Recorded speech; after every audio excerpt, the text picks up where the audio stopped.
Welcome to Let Me Fix This. Enjoy the video. In this video, I will explain how to change oil in a Subaru Forester. First, gather your tools: a 13mm wrench, an oil filter wrench, and a drain pan. Make sure you have about 2 quarts of new 0W20 synthetic oil and a fresh oil filter.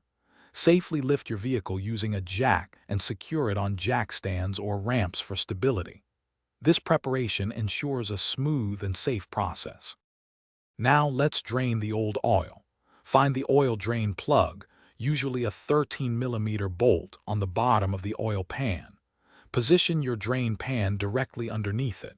Using your wrench, carefully loosen and remove the plug.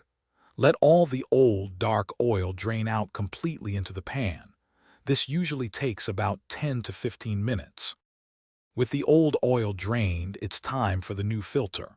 Use your oil filter wrench to remove the old filter.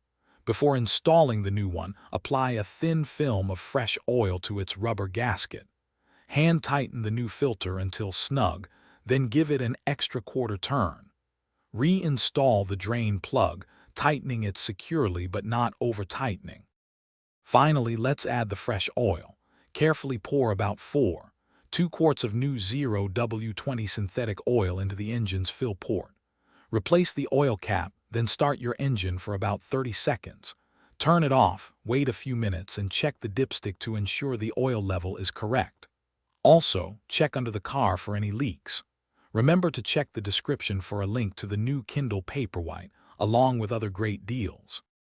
Thanks for watching. If you found this helpful, don't forget to like and subscribe.